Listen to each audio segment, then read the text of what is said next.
अध्यक्ष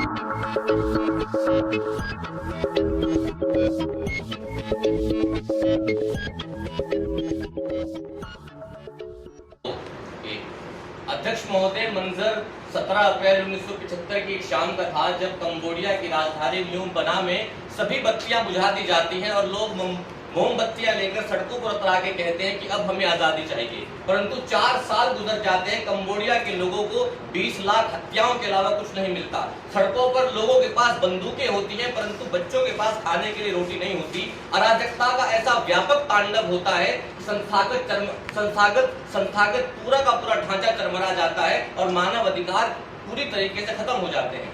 मान्यवर, मेरे प्रतिपक्षी बुद्धिजीवी में बहुत अच्छी बात है कहे गए, परंतु ये समझ नहीं पा रहे हैं कि अगर नियम नहीं है तो ये भी अपने आप में एक नियम है, और अगर नियम ऐसा है तो आप किस प्रकार से मानव संसाधनों को और मानव अधिकारों को सुरक्षित कर पाएंगे। मान्यवर, आज का दिया गया विषय जितना राजनीतिक है ये उतना ही सामाजिक और मनोविज्ञान से भी जुड़ा हुआ है। अगर मैं राजनीतिक दृष्टि से इसका विश्लेषण करूं तो मुझे पता चलता है कि कानूनों की अनुपस्थिति से अराजकता जन्म लेती है, जिसमें धीरे धीरे हिंसा होती है और हिंसा का चरम सीमा आतंकवाद में परिवर्तित हो जाती है। अगर मैं श्रीलंका का उदाहरण उठा के देखूं तो वहां पे बौद्ध, सिंघला और तमिल अल्पसंख्यकों के बीच जो झड़प हुई उससे हिंसा का वो तांडव हुआ जिसकी वजह से वहां का समाज अराजकता में परिवर्तित हो गया और प्रभाकरण के नेतृत्व में चलने वाले लिट्टे समुदाय को भारत समेत 33 देशों ने अंतर्राष्ट्रीय आतंकवादी संगठन घोषित कर दिया।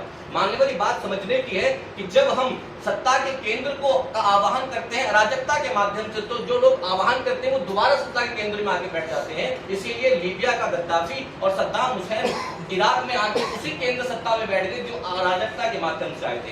मान्यवर, अगर मैं आर्थिक दृष्टि से देखूं तो मुझे पता चलता है अराजकता वाले माहौल में नई सरकारें या फिर नई कंपनियां निवेश नहीं करती, सकल घरेलू उत्पादन और रोजगार का सर्जन शून्य होता है, जिसकी वजह से आर्थिक मंदी आती है और आर्थिक मंदी से एक सामाजिक अस्थिरता पैदा होती है जो लोगों को अपराध की तरफ लेके चलती है। 2008 की आर्थिक मंदी सुनिश्चित करती है, जिसपे एमनेस्टी इंटरनेशनल की रिपोर्ट बताती है कि उस आर्थिक मंदी के कारण लोगों में असामाजिक चेतना खत्म हो गई।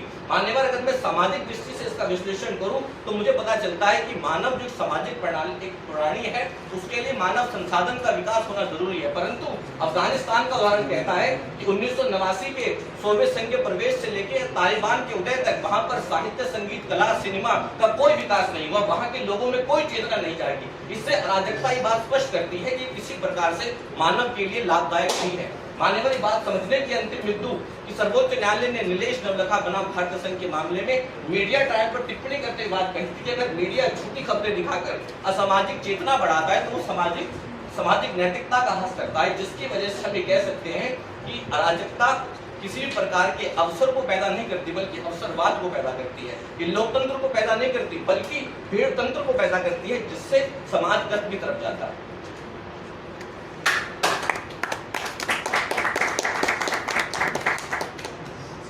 से पहला प्रश्न किसने कोई तो कंडीशन से उसने कहा कि आपका सार ये था कि जो सत्ता में आते हैं तो जो लोग रिवोल्ट करते हैं वो भी कहने के बाद सत्ता में आए, तो कहने का मतलब ये भी तो असम्पशन लिया जा सकता है कि कहने की सत्ता ही अपने आप में एक बहुत ही कॉन्ट्रैक्ट प्रॉब्लम कर सकता ही है। जब सच में प्रॉब्लम है तो उसका दूसरा विकल्प क्या बनेगा? आपके प्रश्न के लिए धन्यवाद।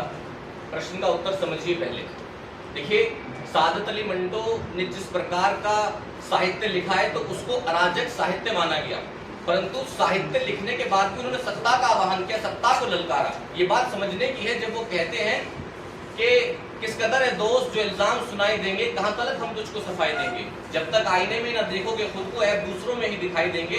खुद अगर साहिब मसनद है तो सब जायज है अगर दूसरे तो उसूलों की दुहाई देंगे। तो जो आपने सत्ता में सवाल पूछा है मैं उसी का जवाब आपको दे रहा हूं कि अगर अराजकता का सहारा लेके सत्ता के केंद्रीकृत को ललकारा जाता है तो पुनः लोग सत्ता के केंद्र में आके बैठ जाते हैं। वो चाहे अडोल्फ हिटलर जर्मनी में हो, बेनिटो मुसोलिनी इटली में हो या फिर जोसेफ स्टालिन यूएसएसआर में हो। यानी कि सत्ता को हटाने के लिए अराजकता आई और फिर उसी अराजकता के माध्यम सत्ता के पीठाधीश हो गए हैं। ये बात समझने की है कि सत्ता के अंदर अगर अराजकता है तो आर्थिक, सामाजिक, राजनीतिक और वैधानिक सभी चरम पे आके वो खत्म हो जाती है, जिससे मानव संसाधन पूर्ण तरह से शून्य हो जाता है और समाज पूरी तरीके से एक गर्त की तरफ बढ़ जाता है। धन्यवाद।